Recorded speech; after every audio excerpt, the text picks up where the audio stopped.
Hi dears, welcome back. ഇന്ന് നമ്മളിവിടെ തയ്യാറാക്കാൻ പോകുന്നത് പരിപ്പുവടയുടെ ഒക്കെ ഒരു രുചിയിൽ എന്നാൽ അതിൽ നിന്നും കുറച്ച് വ്യത്യസ്തമായിട്ടുള്ള വടയാണ്. പരിപ്പുവട ഉണ്ടാക്കാനായിട്ട് നേരത്തെ തന്നെ പരിപ്പ് വെള്ളത്തിലിട്ട് കുതിർത്തെടുക്കുകയൊക്കെ വേണം. എന്നാൽ ഈ ഒരു വട തയ്യാറാക്കാനായിട്ട് അതിൻ്റെ ഒന്നും ആവശ്യമില്ല. നമുക്ക് ഇൻസ്റ്റൻ്റ് ആയിട്ട് ഈസി ആയിട്ട് തയ്യാറാക്കാൻ പറ്റിയ ഒരു വടയാണ്. അപ്പോൾ നമുക്ക് എങ്ങനെയാണ് ഇതിൻ്റെ പ്രിപ്പറേഷൻ എന്ന് നോക്കാം. ഇത് തയ്യാറാക്കാനായിട്ട് 1 കപ്പ് പൊട്ടുകടലയാണ് എടുത്തിട്ടുള്ളത്. ആദ്യം ഇതൊരു ഗ്രൈൻഡറിലേക്ക് ഇട്ട് കൊടുക്കാം. ഇതിലേക്ക് 1/2 ടീസ്പൂൺ ചെറിയ ജീരകവും 6 അല്ലി വെളുത്തുള്ളിയും കൂടെ ചേർത്ത് കൊടുക്കുക. ഇനി ഇതെല്ലാം കൂടെ ഒന്ന് പൊടിച്ചെടുക്കണം.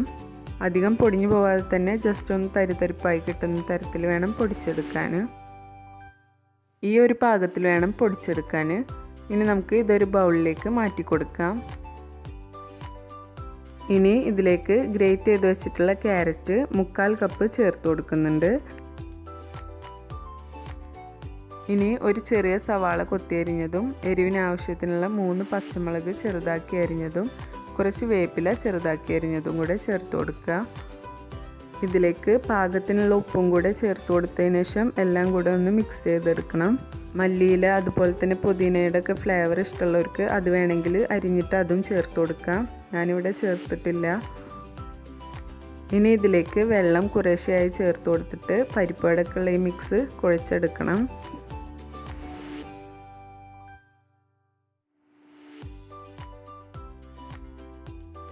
ഇപ്പോൾ വട തയ്യാറാക്കാനായിട്ടുള്ള മിക്സ് റെഡി ആയിട്ടുണ്ട്. ഇനി ഇതിൽ നിന്നും ഓരോ പിടി എടുത്തിട്ട് ആദ്യം കയ്യിൽ വെച്ചൊന്ന് ഉരുട്ടി പിന്നെ വടയുടെ ഷേപ്പിലൊന്ന് പരത്തിയെടുക്കണം. ഈ മിക്സിൽ വെള്ളം കുറഞ്ഞു പോയിട്ടുണ്ടെങ്കിൽ സൈഡൊന്നും ഇതുപോലെ ഷേപ്പായിട്ട് കിട്ടില്ല. അപ്പോൾ വെള്ളം പാകത്തിന് ചേർത്തിട്ട് വേണം കുഴച്ചെടുക്കാൻ. ഇനി ഇതുപോലെ തന്നെ നമുക്ക് ബാക്കിയുള്ളതും കൂടെ പരത്തിയെടുക്കാം.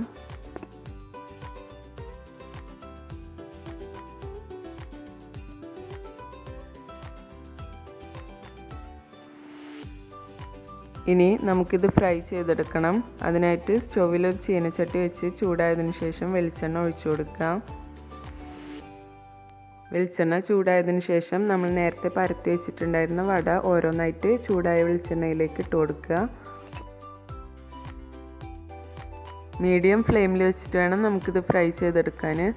വെളിച്ചെണ്ണ ഒഴിക്കുമ്പോൾ ഇതുപോലെ മുങ്ങിപ്പൊരിക്കാൻ പാകത്തിന് ഒഴിച്ചു കൊടുക്കുകയും വേണം.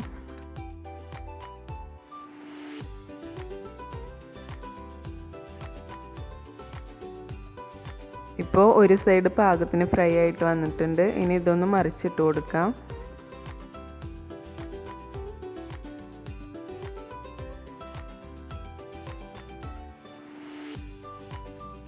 ഇപ്പോൾ 2 സൈഡും നല്ലപോലെ ഫ്രൈ ആയിട്ട് ഒരു ഗോൾഡൻ ബ്രൗൺ കളറൊക്കെ ആയി വന്നിട്ടുണ്ട്. ഇനി നമുക്ക് ഇത് ഓയിലിൽ നിന്നും കോരിയെടുക്കാം. ഓയിലൊക്കെ ശരിക്കും പോയി കിട്ടാനായിട്ട് ടിഷ്യൂ പേപ്പറിലേക്കാണ് മാറ്റി കൊടുക്കുന്നത്. ഇതുപോലെ ബാക്കിയുള്ളതും കൂടെ ഫ്രൈ ചെയ്തെടുക്കുക. അങ്ങനെ നല്ല ടേസ്റ്റി ആയിട്ടുള്ള ഇൻസ്റ്റൻറ്റ് പരിപ്പുവട ഇവിടെ റെഡി ആയിട്ടുണ്ട്. ക്യാരറ്റും അതുപോലെ തന്നെ പൊട്ടുകടലയും വീട്ടിലുണ്ടെങ്കിൽ ആർക്കും വളരെ എളുപ്പത്തിൽ തയ്യാറാക്കാൻ പറ്റിയ ഒരു റെസിപ്പിയാണിത്. അപ്പോൾ തീർച്ചയായിട്ടും ട്രൈ ചെയ്ത് നോക്കുക. വളരെ ഹെൽത്തിയാണ്, അതുപോലെ തന്നെ ഈസിയാണ് ഉണ്ടാക്കാനായിട്ട്. ട്രൈ ചെയ്ത് നോക്കി നിങ്ങളുടെ ഫീഡ്ബാക്സ് ഒക്കെ അറിയിക്കുക. ഈ വീഡിയോ നിങ്ങൾക്ക് ഇഷ്ടമെങ്കിൽ ലൈക്ക്. ഞങ്ങളുടെ ചാനൽ ഇതുവരെ സബ്സ്ക്രൈബ് ചെയ്യാത്തവരുണ്ടെങ്കിൽ സബ്സ്ക്രൈബ് ചെയ്ത് ഒപ്പം സൈഡിൽ കാണുന്ന ബെല്ലൈക്കൺ പ്രസ് ചെയ്ത് ഓൾ എന്നുള്ള ഓപ്ഷൻ എനേബിൾ ചെയ്യുക. പുതിയ റെസിപ്പീസുമായി വീണ്ടും കാണുന്നതുവരെ ബൈ. Thank you.